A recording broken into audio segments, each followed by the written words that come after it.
کابینەی نوێمی حکوومەتی هەرێم لە ساتەوەقتی پێگەێنانیەوە تا ئێستا بەڵێن و پرۆژە چاکسازیەکانی بۆ باشکردنی ژیانی خەڵک نەهێنایەدی.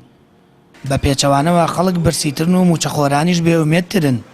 گەرچی سەرۆکی حکوومەتی هەرێم بەڵێنیدا بوو ژیانی خەڵک باش بکەن و چاکسازی دەست پێ بکەن، بەڵام خەڵک هیچ کام لەو بەڵێنانیان نەبینی. جگە لەوەش دەرکەوت حکوومەتی هەرێم بەرگەی مانگێک قەیران و بڕینی بوجە لە بەغداوە ناگرێ. کابینەی نوێمی حکوومەتی هەرێمی وەڕای ئەوەی لە ئەنجام نەدانی هیچ چاکسازیەک و گەڕانە دواوەی دۆخی هەرێم هیچی لە کابینەکانی پێش خۆی کەمتر نییە. سەرباری ئەوەش خاڵێکی نەرێنی دیکەشی لەسەر زەق بووەتەوە کە پەیڕەوکردنی نەریتی وەڵام و وەڵامکاری و قبوڵ نەکردنی ڕەخنەیە.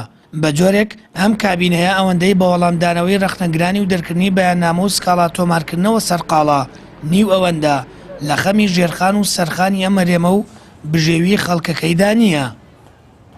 کێشەیەکی داخلی هەیە، ئەویش ئەوەیە خەڵک بە معنای کەلیمە بێزارە 50 شەو جاری وهەیە 2 مانگی پێچێ ناتوانێت موچە و بۆجێی ئەو خەڵک و ئەو دائیرە و ئەو دەستگاکانی خۆی بدات.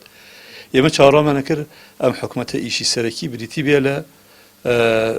بێ لە حەلی ئەم مشکیلانە لەوەی کەواوەکو هەرچی توانایە بخاتە کار بۆ ئەوەی ئەم گرفتانە چارەسەر بکە، کەچی بەداخەوە ئەبینین زۆر جار حکوومەت لە ئاستی باڵا بەیاننامەیە دەرەکات ڕەدی فلان کەسە دەدات و یەک فلان کەس بەیاننامەیە دەرەکات ئیدانەی فلان شتەکات بە کورتی شتەکانی ینی مەشغوڵە بە کۆمەڵی شتی لاوەکی شتی زۆر بچووک کۆمەڵێ مەسەلە ینی باسی دادگایی و باسی گرتنی فلان و ئەوانە کە ئەنەما ئەم حکوومەتە هیچ کێشەیەکی نییە، هیچ زروفێکی ناڕەحەتی توش نەبووە جگە لەو کێشەوردان.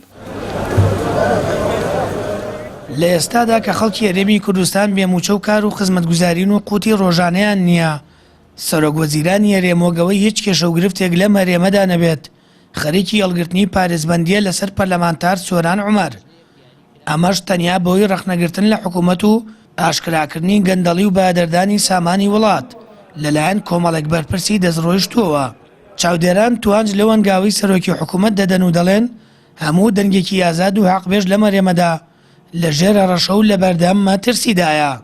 من تاکید نییە و پارێزبەندی هەڵیگیریان هەڵناگیرێ، بەڵام هەج هەنگاوی نانێک بۆ ئەوەی کە پارێزبەندی لە پەرلەمانتاران وەرگیرێتەوە شتێکی خراپە و ئەوە پێمانەڵێ مۆدیلێکە وەکەوەی کە لە تورکیا کرێ ئەوە خزمەتی گەلەکەمان ناکاوە. سەرۆکی پەرلەمانی دەتوانێت ینی ئەوە هەر واز کۆتایی پێبێنێەوە مەسلەیەکە ئێمە نابێت تەقلیدی خەڵکەوێنەوە بۆ ئەوەی کە پارێزبەندی لەسەر ئەندام پەرلەمانەکان لاوێ نەگەر قسەیەکیان کرد فعلیان نەتوانین ئێمە بانیان کەین بزانین ئەو پەرلەمانتارە ئەو قسانەکە بۆ ئەیکا و سەبەبەکەی چییە.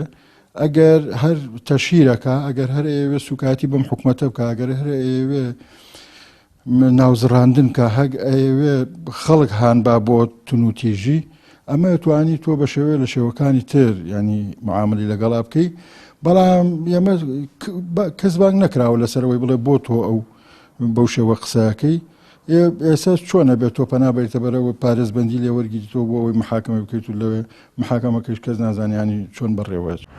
بە بڕوای چاودێران هەر سیستەم و حکومڕانیە کە بە تەنگ خۆشگوزەرانی هاوڵاتیەکانیەوە نەبێت و هیچ پلانێکی بۆ ئایندە پێ نەبێت پەنا دەباتە بەر بێدەنگکردنی ڕەخنەگرانی و گێچەڵکردن بە نەیارانی تاوەکو لە هەر خۆناغێکدا خەڵک بە ئاشوب و کێشەیەکەوە سەرقاڵ بکات و ئەو خەم و قەیرانانیان لەبیر بەرێتەوە کە بەوەی حکومڕانیە شکست خواردووەکەیەوە بۆی دروست کردوون.